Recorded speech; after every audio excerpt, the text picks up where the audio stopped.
옛날 수도자들은 낮은 기도와 높은 깊은 기도의 차이를 거울과 창의 비유를 통해서 설명했습니다. 거울을 보면 자신의 얼굴이 나타납니다. 낮은 단계의 기도에서는 거울처럼 아직도 자신의 고통, 자신의 소원, 그리고 자신의 욕망밖에 보이지 않습니다. 그러나 깊은 기도는 창과 같아서 자신이 보이지 않습니다. 대신 그는 창 밖에 서 계신 하나님을 볼 수 있습니다. 일하고 계시는 하나님, 우리를 사랑하시는 하나님의 모습을 보게 될 때에 그때 자신의 마음속에 하나님에 대한 찬양이 넘쳐나고 그리고 하나님의 임재에 대한 기쁨이 넘쳐나는 기도가 될 수 있습니다. 기도에 내가 가득 차 있느냐 아니면 하나님이 가득 차 있느냐, 이것이 바로 기도의 성숙을 가늠하는 잣대입니다. 그런데 이 낮은 기도에서 깊은 기도로 나아가는 중요한 길이 있는데 그것은 바로 잠잠한 마음입니다. 우리의 마음이 잠잠해질 때 우리의 마음은 맑은 창이 되어서 하나님의 일하심을 바라보고 그리고 기뻐합니다.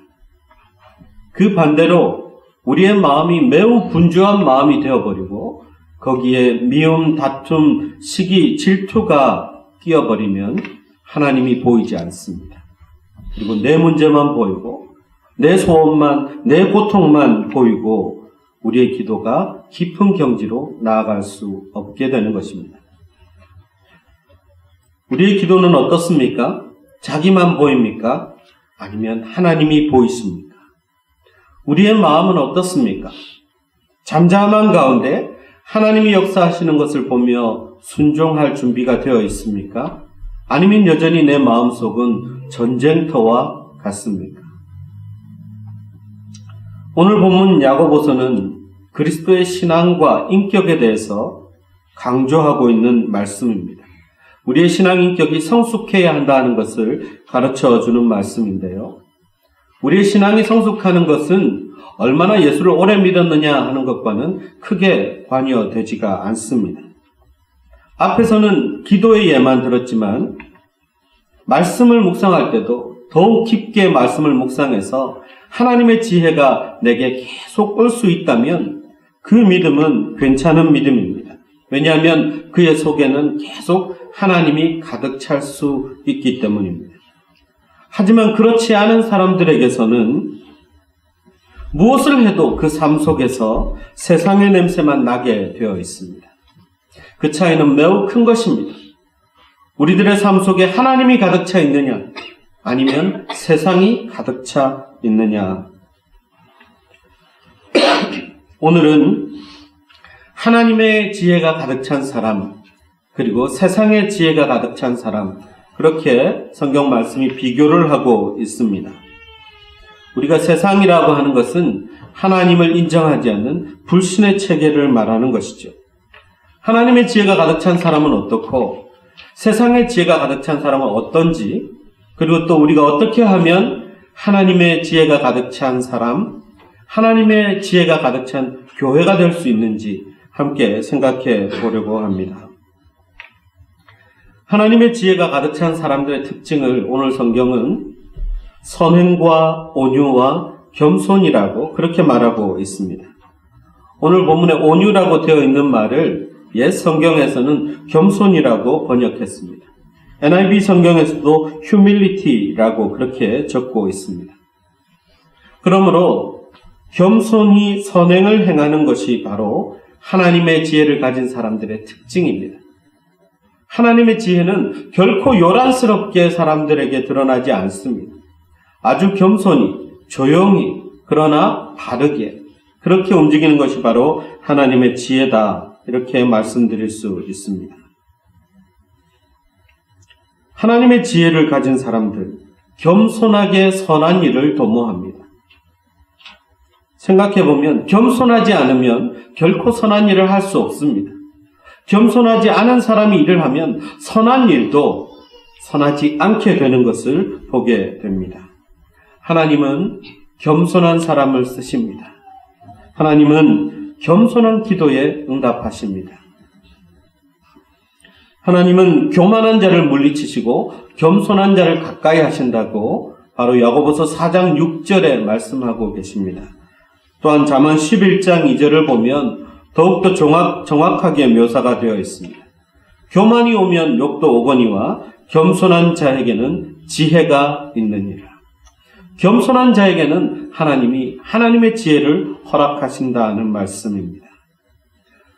하나님은 겸손한 자에게 하나님의 지혜를 주시고 그리고 그 겸손이라는 그릇을 통해서 하나님의 복을 아낌없이 허락해 주십니다. 구세군의 유명한 장군이었던 세뮤얼 브랭글이라는 사람이 있습니다. 그가 어떤 모임에 갔더니 자기를 소개하기를 위대한 브랭글 목사님이라고 그렇게 소개를 합니다. 너무 이 일이 부담스러워서 그는 자신의 책에다가 이렇게 기록하고 있습니다.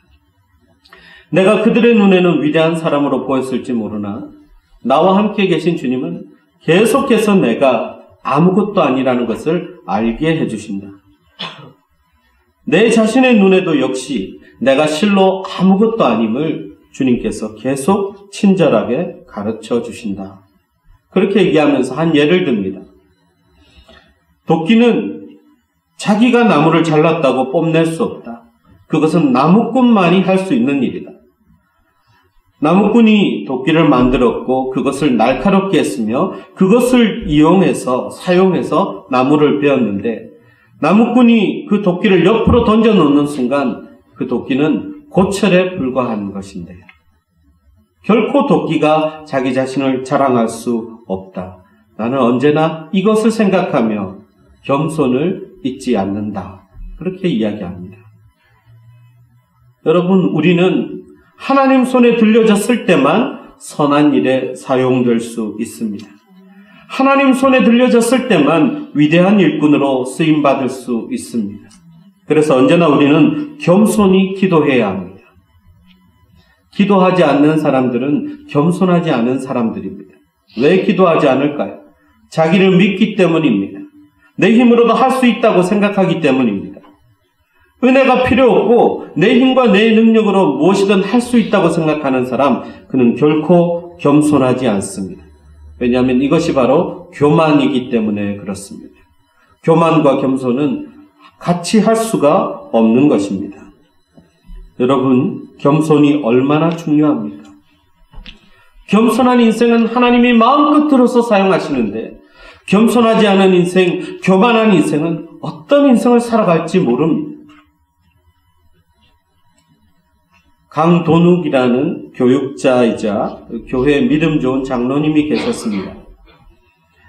그에게는 강반석이라는 딸이 태어났는데요. 평생 교회를 다니면서 이른바 신앙생활을 했고 그 딸에게 동네에 잘 믿는 총각을 하나 소개시켜줘서 결혼을 시켰습니다. 그 사람이 김형직입니다. 여러분 혹시 들어보셨을지 모르겠습니다. 김형직과 강반석 사이에서 아주 잘생긴 아들이 하나 태어났습니다. 김형직과 강반석은 아들에게 좋은 풍채와 외모와 똑똑한 머리와 카리스마 있는 리더십도 물려주었습니다. 그가 바로 김일성입니다. 김일성이 누군지 여러분 아시죠? 그는 자서전에서 이렇게 기록하고 있습니다. 김일성의 자서전에 어머니는 일요일마다 내 손을 붙들고 교회에 갔다. 목사의 설교는 길고 지루했다. 어머니는 계속 졸고 있었다. 아들에게 뛰어난 모든 것을 다 물려주었지만 그들은 하나님 신앙, 하나님의 지혜, 참된 신앙을 물려주지 않았습니다. 겉모습과 외모는 신앙의 멋이 들어있었을지 모르겠으나 그 속에 하나님의 지혜가 없었던 것입니다. 그러니 열매는 당연한 것입니다. 만약 김일성이 그 능력에 바른 신앙과 겸손한 마음을 갖추게 되었다면 얼마나 많은 사람을 잘 섬겼을 것입니까? 얼마나 많은 사람을 살리는 사람이 되었을까요? 그러나 그에게는 하나님의 지혜도 신앙도 겸손도 없었습니다. 여러분 자만하지 마십시오. 방심하지 마십시오. 내 아이는 안 그렇겠지. 하지만 유다의 가장 선하고 하나님이 기뻐하시는 왕이었던 히스기야 왕에게서 가장 악한 왕 므낫세가 태어났다는 것을 우리는 명심해야 합니다. 그 위대한 왕 다윗에게서도 압살롬이란 아들이 태어났습니다. 백주대낮에 아버지의 여자들을 겁탈하는, 백성들 앞에 보여주는 그런 페류나가 태어났다는 것을 우리는 기억해야 합니다. 무슨 말입니까? 모태신앙이라고 부모가 다 믿음이 좋으니까 자녀들도 좋을 것이다? 아니요, 그렇지 않습니다. 어려서부터 하나님의 지혜를 가르치지 않으면, 어려서부터 겸손히 하나님을 받들고 선한 일을 하도록 가르치지 않으면 누구나 다 교만으로 가득 찬 자녀, 하나님을 나 몰라라 하는 자녀 키워낼 수도 있다는 것입니다. 자녀들을 양육하기가 그렇게 쉽습니까? 그렇게 쉽지 않습니다. 여러분의 가정이 겸손을 가르치면, 하나님의 지혜를 가르치면 거기서 자란 아이들은 다를 수밖에 없는 것입니다. 오래전에 읽었던 책 가운데 7막 7장이라는 책이 있습니다. 그 책의 주인공 혹시 여러분 아십니까? 홍정욱이라는 국회의원도 했고 기업가이기도 하고 굉장히 잘생긴 크리스찬입니다. 근데 그 아버지가 남궁원이라는 배우인데요. 그 아버지가 아들을 어떻게 키운지 아십니까? 다른 거는 다 하지 않더라도 성경 과외만은 시켜야 되겠다라고 생각해서 어려서부터 하나님의 말씀을 가르쳤고 어려서부터 하나님의 지혜대로 자라게 했습니다. 그래서 훌륭하게 자란 자들이 하버드도 졸업하고요. 우리나라의 국회의원도 되고 기업가도 되었습니다. 얼마나 신실한 청년이 되었는지 모릅니다. 부모의 관심이 바꿀 수 있습니다. 겸손히 하나님의 지혜를 따르는 사람이 되는가? 아니면 교만해서 자기의 의를 드러내며 세상에 자기의 이름만 높이는 사람이 되는가? 그것이 부모에게 달려있다는 것이 참 귀중한 교훈이 되어야 합니다.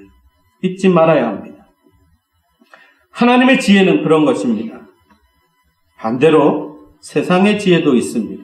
즉 하나님과 관계없는 가치의 체계를 사랑하고 거기서부터 비롯된 지혜가 있습니다. 그것을 우리는 세상의 지혜다 그렇게 얘기하고요.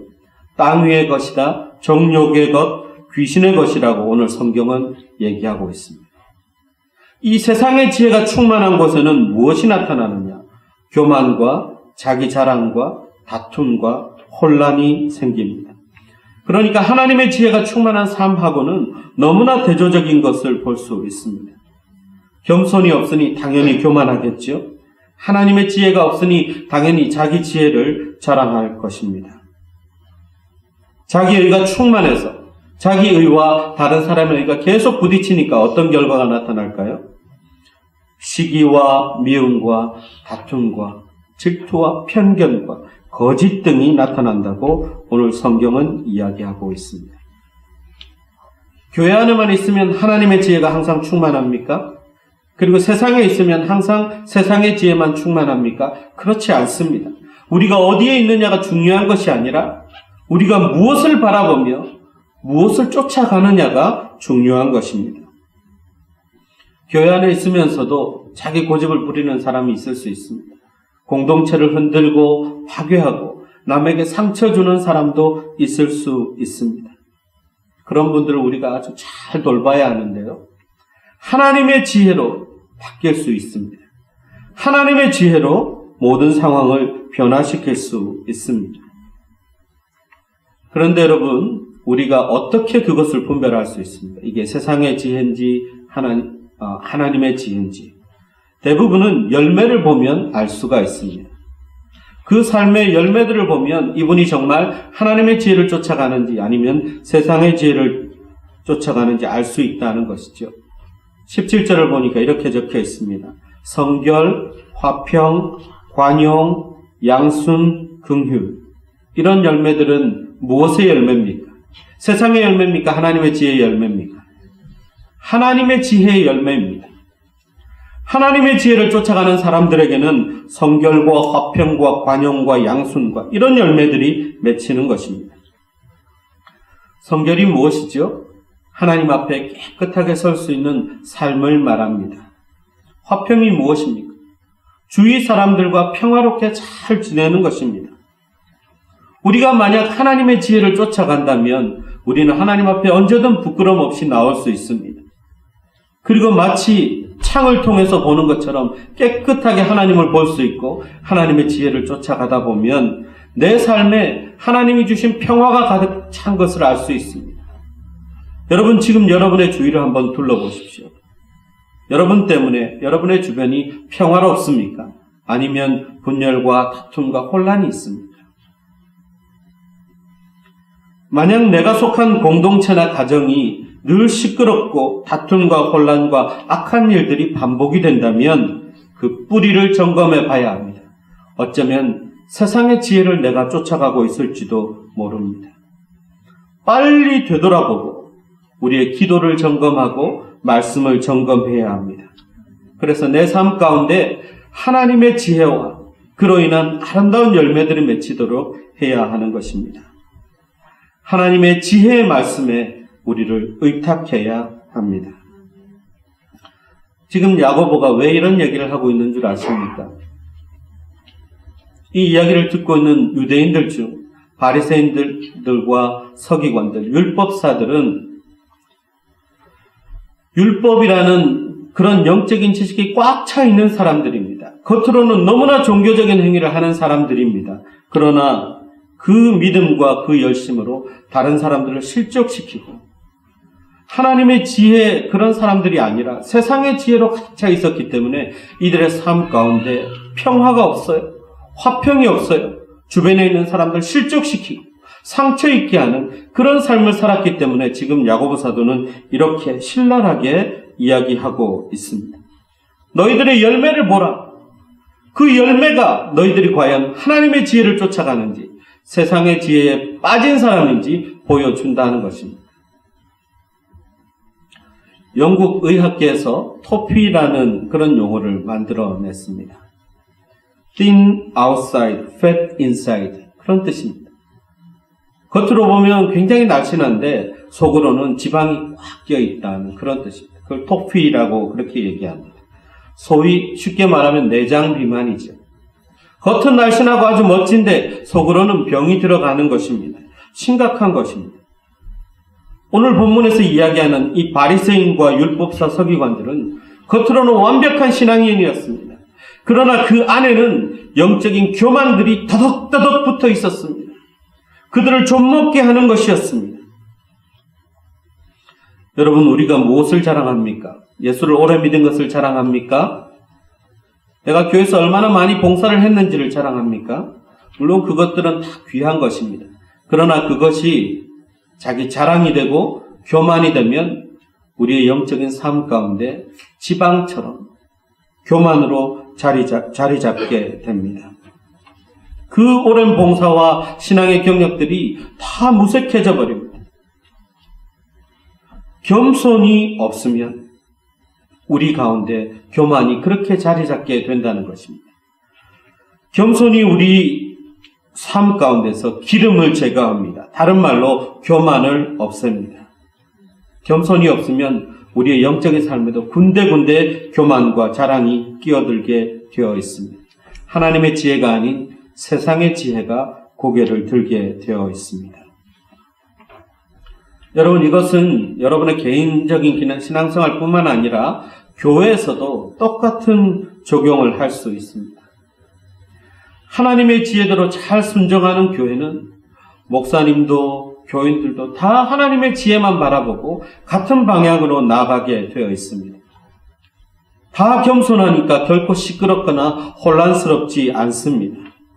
모두가 함께 같은 말씀을 바라보고 같은 지혜를 쫓아가기 때문에 그렇습니다.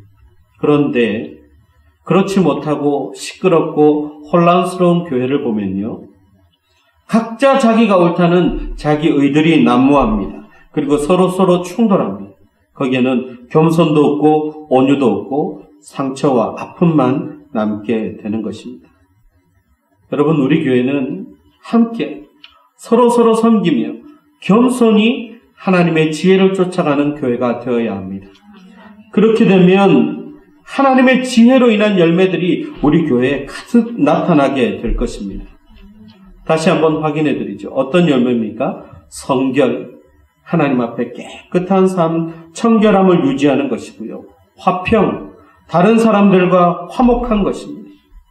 그러니 관용하는 마음, 넓은 마음, 양보하는 마음, 배려하는 마음이 교회에 가득하면 그 교회는 참으로 아름다운 열매들을 낳게 되는 것입니다. 그게 바로 성숙한 교회입니다. 우리가 함께 하나님의 지혜를 쫓아가야 합니다. 제가 목사가 되기 전부터 기도하던 기도 제목이 있습니다. 목사가 된 후에도 일관적으로 기도하는 제목인데요. 그 제목은 진짜 목사가 되게 해달라는 것입니다. 하나님께 그런 기도를 지금도 드립니다. 자칫 잘못 들으면 너무 다른 목사님들을 다 부정하는 것 아니야? 교만한 것 아니야? 그렇게 들으실 수도 있습니다. 제 얘기를 한번 들어보십시오.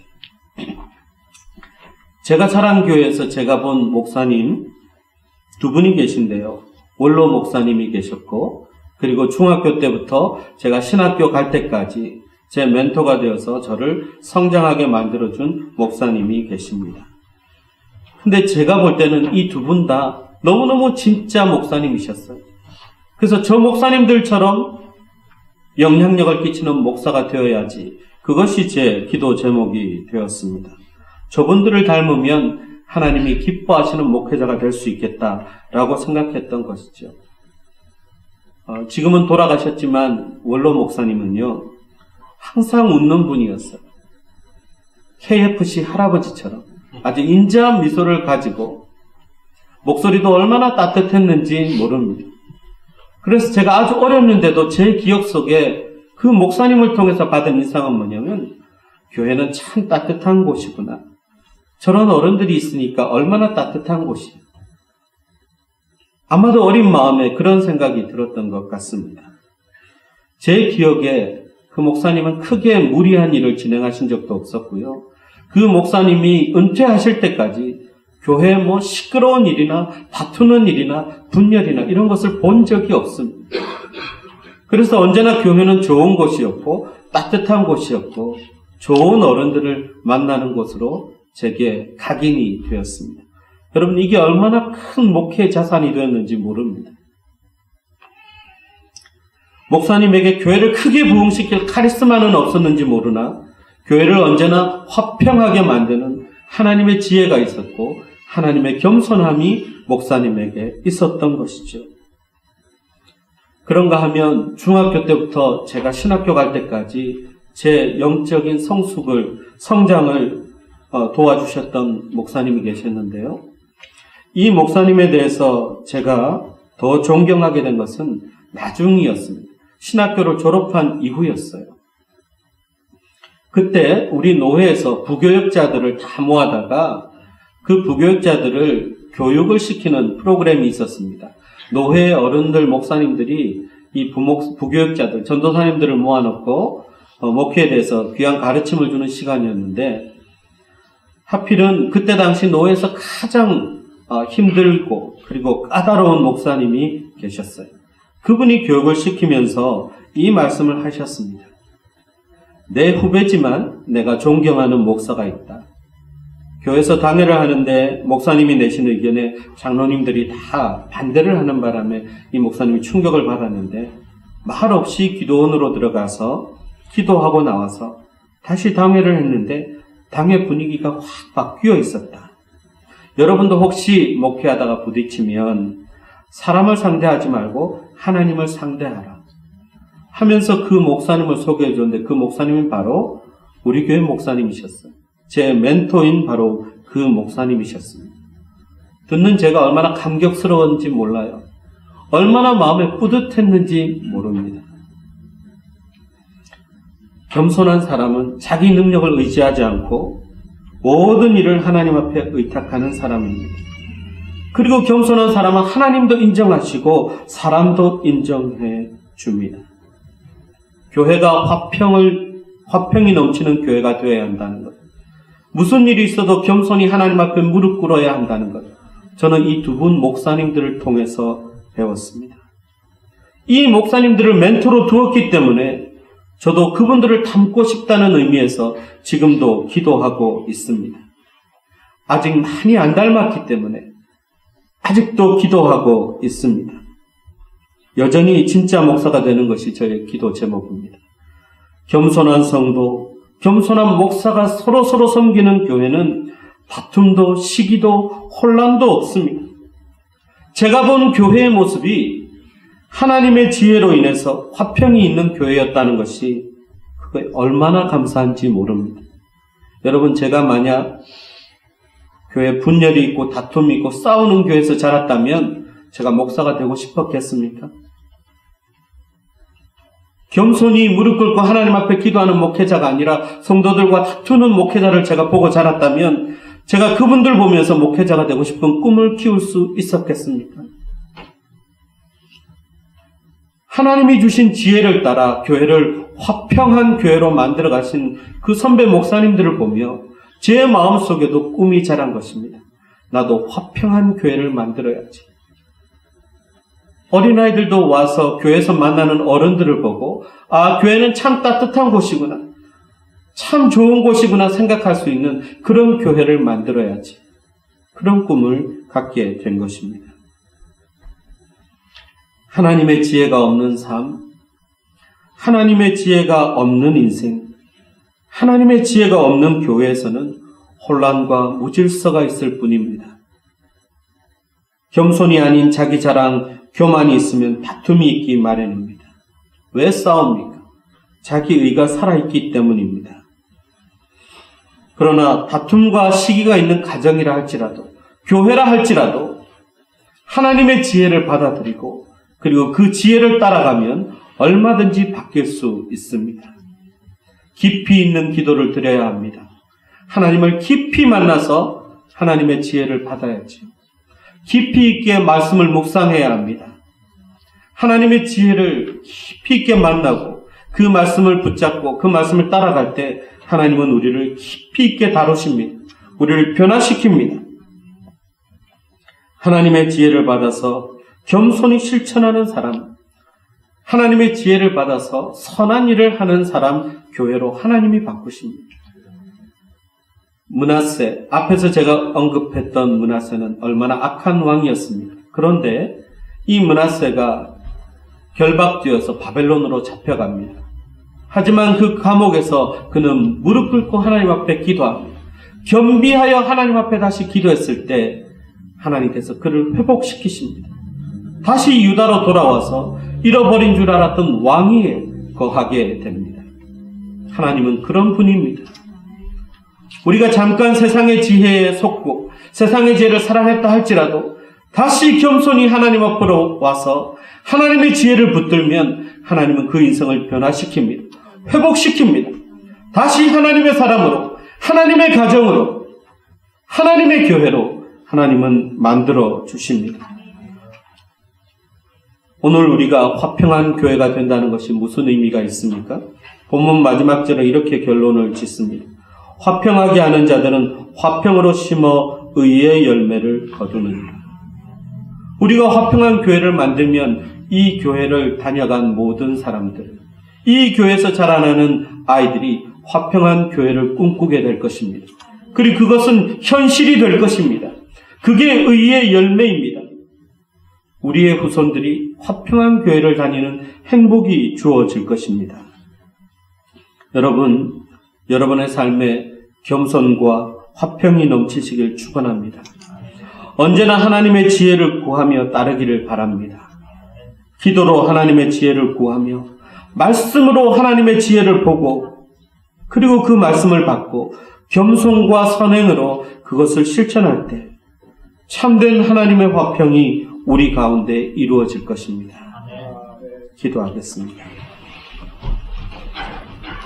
하나님 아버지, 우리가 살아가는 세상이 결코 쉽지는 않습니다. 겸손하면 무시할까 두렵기도 하고 상황을 받아들이기 힘든 때도 있고 그리고 받아들이기 힘든 사람도 우리가 만납니다. 그러나 언제나 우리가 하나님의 뜻 안에 있음을 잊지 않게 하시고 언제나 하나님의 지혜를 구하는 가운데 성장하고 성숙하게 하셔서 화평을 이루어가는 사람들이 되게 하여 주옵소서. 우리 교회가 참으로 화평이 이루어지는 교회가 될 수 있도록 도우시고, 우리 교회를 다녀가는 모든 사람들이 화평한 교회를 꿈꾸고 만들어갈 수 있도록 축복하여 주옵소서. 예수님의 이름으로 기도하옵나이다. 아멘.